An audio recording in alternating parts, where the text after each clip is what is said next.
I believe that both Mr. Kuller and Secretary INB would have addressed some of the germane and critical issues which would have arisen as the conversation went around the table.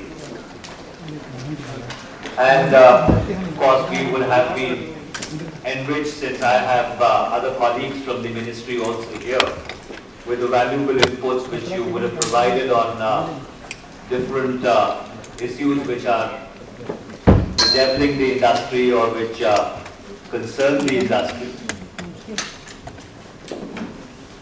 As we look towards a general election in a couple of months' time, possibly you've chosen a very opportune moment to extrapolate and look ahead as to how the sector would look like between 2014 and 2020, which essentially means that by the time the term of the 16th Lok Sabha would hopefully be coming to a close. But I cannot claim any special wisdom insofar as this very complex and dynamic industry is concerned. I have hardly been in the job for 14 months, and it's been a very steep learning curve because, as my colleague Mr. Tewari was pointing out, that I spent the 5 years before that interacting with the front end of the media, and it's only over the last 14 months I started looking at the back end. And often I joke to myself that the front end is like a fantasy, not to say that the back end is a nightmare. So I've not said that and you've not heard that. So, but be that as it may, the little that I have been able to experience, and since we are in a very futuristic frame of mind and we are looking ahead, I just want to rewind to 1991 when the broadcasting sector in India started opening up.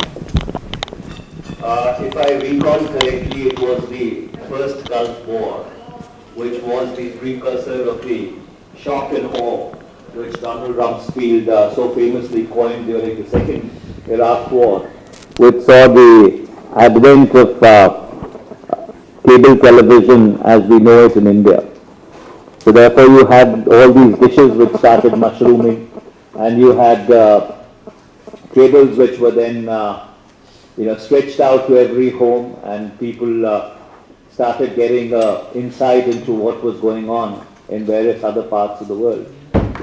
And slowly and gradually then you had domestic broadcasters taking or coming into play and finding their feet, competing with the public broadcaster who had held the field from 1960 or whenever Doordarshan started broadcasting till about 1991. And perhaps broadcasting is that very unique sector where the opening up of the sector preceded the rules of the game being put into place rather than the other way around. In my previous avatars, I've spent a fair amount of time litigating on the act which Mr. Kuller administers, and though telecom has also been an extremely litigious sector, but the difference between telecom and broadcasting is that in telecom the regulatory framework was put into place almost concurrently with the sector opening up, which unfortunately was not the case with broadcasting, because if I recall correctly, that's in 1994 when the cable rules were notified through an ordinance. It was perhaps for the first time that an act succeeded the rules coming into force rather than the other way around. So therefore, the development of the regulatory framework in the broadcasting sector has been a little complex, to say the least. Coupled with that, of course, were all the sensitivities which accompanied attempts by government to try and put a policy framework or a legislative framework in place, because there was always this fear or this criticism that government would play big brother, government would try and regulate content, government would try and decide as to what should be broadcast and what should not be broadcast. So therefore, at various points in time, various initiatives which were taken may be rightly intended because of the trust deficit between government and industry, and I don't blame either government or industry, but there's been a historical relationship of mutual antagonism, which I think characterizes every democracy, which has been at play in the Indian context also. So therefore, when I came to this job, what I noticed was that in order to have a stable, predictable, long-term environment which provides a level playing field, we should try and put the rules of the game in place. There were certain references which were pending with the TRAI. There were certain other references which, when I came in, we made to the TRAI. And the intent was to ensure that as we go through the process of digitization, simultaneously and concurrently, we are also able to put in place the building blocks of the remaining part of the regulatory framework, so that the industry, when you extrapolate it in a 10-year context, is able to develop in a far more orderly manner than it possibly had over the last 23 years. And that is precisely the reason why the recommendations with regard to TAM, and of course I know that there's been a lot of discussion around TAM which has been taking place in the industry. And I would like to utilize this opportunity to underscore the fact that the initiative to fix the rating systems is not an initiative which has been taken by the government. The initiative to fix the rating systems is a consequence of what the industry had been telling the government repeatedly over the past 10 years, that this is a broken system and this system needs to be fixed. In fact, the first recommendations of the TRAI with regard to the rating systems came in 2008. In fact, subsequent to that, a standing committee of Parliament had given a very voluminous report with regard to the need to fix rating systems, which was then followed by the Amit Mitra committee, which recommended that the Broadcast Audience Research Council should come into existence, a process which is going on, but which is taking time. And then you had the subsequent reference to the TRAI on the rating system, which Mr. Kuller answered, and possibly the TRAI also in their wisdom, realized that, hey, here's a government which keeps on asking us for recommendations. When we give our recommendations, they do precious little about it. They waste our time and they waste their own time, and they just keep shooting the breeze. And so therefore, Mr. Kuller in his wisdom, and rightly so, put a timeline onto the process. And he said that, look, if you guys don't do something in 2 months, then I'll go ahead and do it under 11(1)(b), if I remember the section correctly, invoking a mandate which is available to the TRAI. The short point that I'm trying to make, and I'm not going to elaborate or belabor on this, because the matter is sub judice, it is being heard in a court of law, it is inappropriate for me as a minister to be saying anything further, is that the system as it existed was a system which the industry felt was broken. A system against which a particular broadcaster even invoked overseas jurisdiction. The public broadcaster invoked the domestic jurisdiction of the Competition Commission. And it is not, in our eyes, a transition from one system to another. The fact is that as we see it, there was no system in existence. which had any statutory or a regulatory backing. It is in fact for the first time that we are making an attempt to usher in a system, which would be possibly under certain defined rules of the game, which would be acceptable and which would be predictable and which come out of a very exhaustive and a long consultation process. Similarly, with regard to distribution monopolies, which our colleague who very articulately represents the interests of the local cable operators, and in fact I have always been extremely impressed by the passion which she is able to bring to her argument and the logic which backs it. This is something which has been of extreme concern with us, that you cannot have a situation whereby the plurality of the market space in terms of dissemination of content does not exist. I do not want to go into the entire paradigm of surrogate political ownership, but surrogate political ownership is unfortunately a reality in the distribution business, and that is something which needs to be fixed.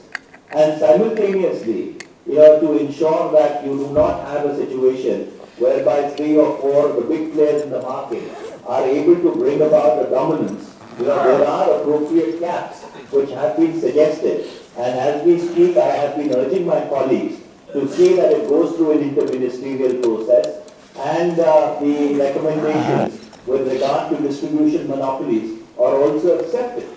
Similarly, with regard to the entry of government or state governments into the broadcasting sector, there has been a lot of animated debate, and all of us have felt that possibly what the TRI has recommended, that the distribution of the broadcasting space should be then left exclusively to private initiative, is a correct recommendation. However, there is an alternative point of view that in a developing country like ours, you can possibly utilize broadcasting, for educational purposes, for various other purposes, and as we deliberate, we are trying to factor that in, that without compromising the standards which the TRI has been attempting to set in this particular area, how can we possibly have a situation that in addition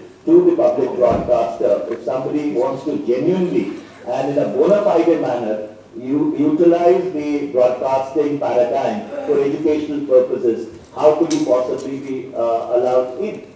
Similarly, with regard to another reference which has been pending with the TRI, which they are in the process of answering with regard to cross-holdings. Now, with regard to cross-holdings, there are different points of view.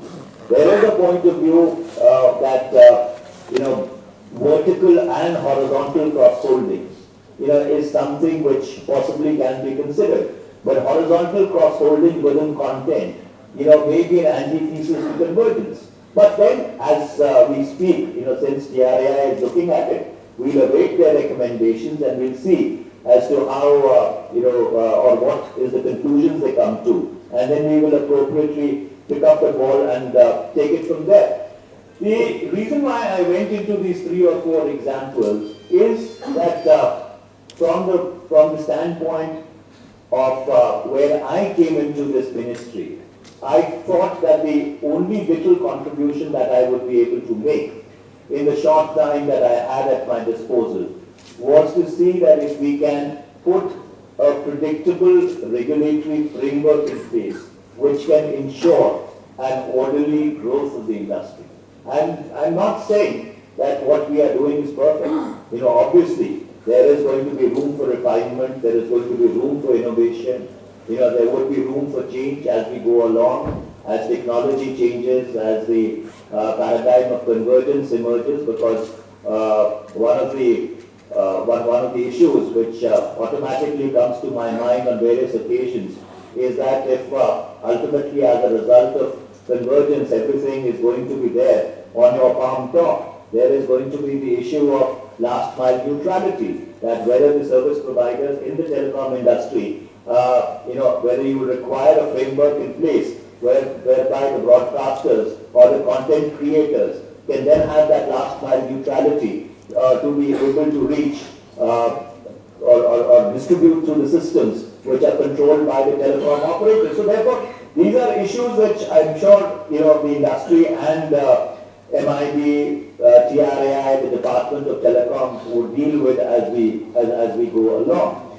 And juxtaposed on this entire process is, of course, the paradigm of digitization.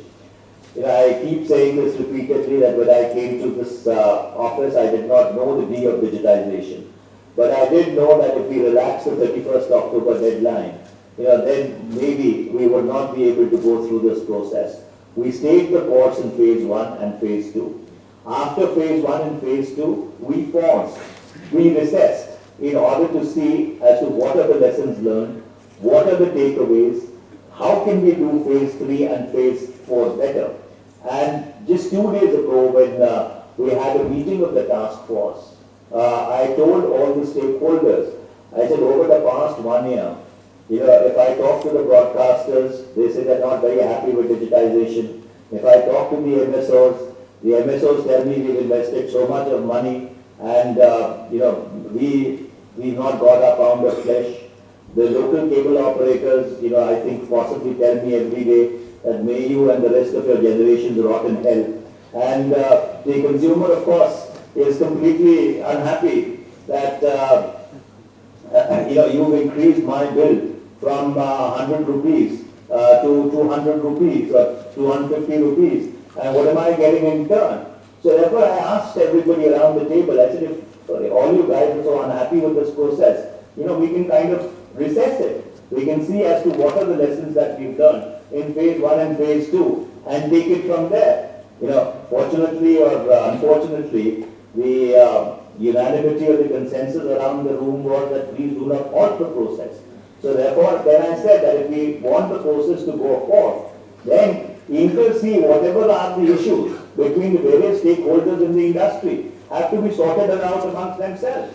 It is for the Government of India, MIB, to lay in place the policy. It is for the Telecom Regulatory Authority of India to lay in place the regulations as to how that policy landscape has to be implemented. But in terms of the inter-sea, revenue sharing or the arrangements, that is something which the industry has to do. If the industry believes that digitization is in the larger or the long-term interest of the broadcasting industry, the government or the TRAI cannot and should not be expected to really do that hand-holding or the heavy lifting of trying to sort out or resolve differences, within the various stakeholders in the industry per se.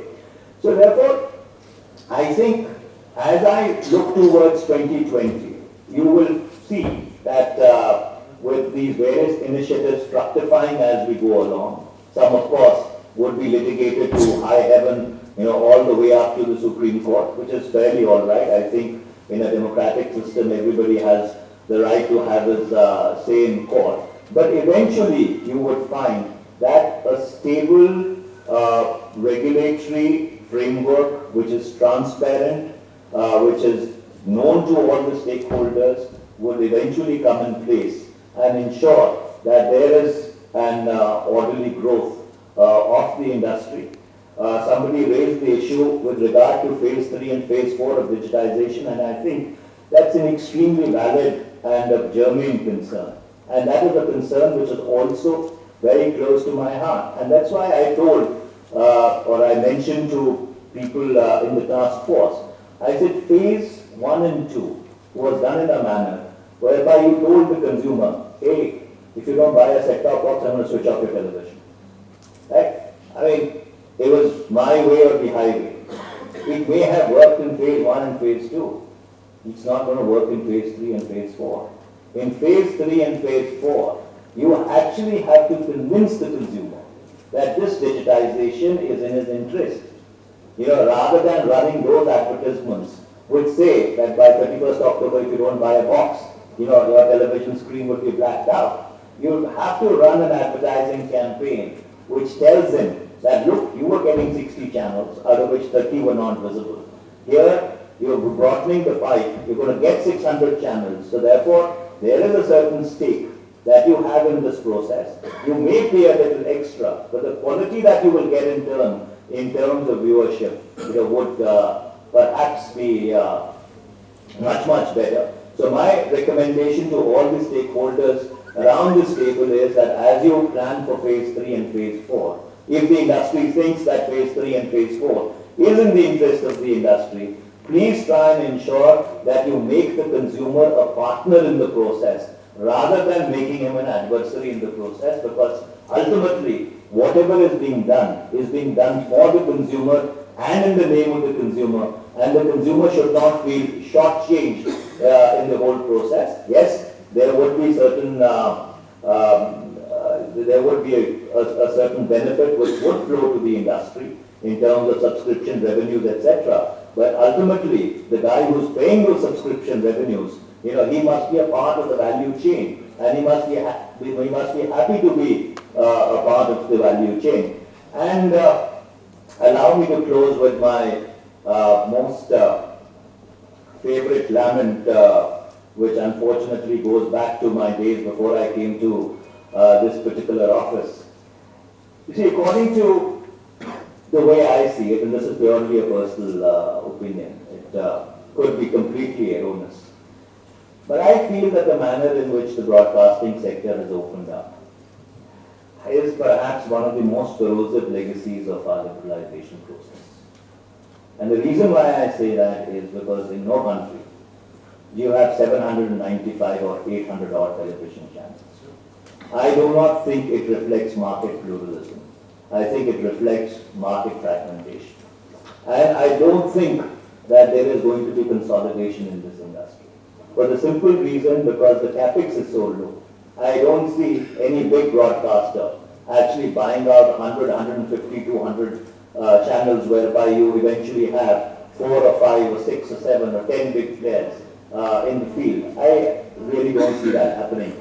And the manner in which the applications are coming in, and since the TRI in their wisdom has rightly recommended that there is no cap, and if there is no cap, there is obviously no question of attempting to cap it and run the 2G gauntlet. So therefore, what I do see is that fragmentation in this industry is going to increase. And this is something which the industry will have to apply itself to as the convergence paradigms come into play. That you have a very funny situation if you go by the figures which are available, that out of the 415 odd news channels which are there, it's 415, right? 415. They occupy 7% of the entire television universe, which is completely and absolutely advertising dependent. So therefore, that has an impact, on the nature of the discourse. And to say the least, and this is not because we are in government or we've been at the receiving end, there is a distinction between a critical and a corrosive discourse.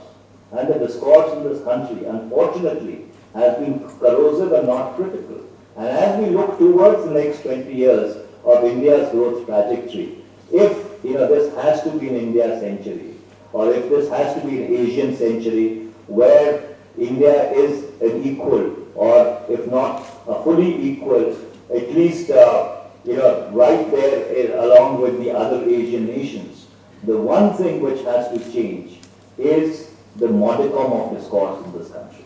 I do not think that any country can possibly have a developmental trajectory, given the fact that the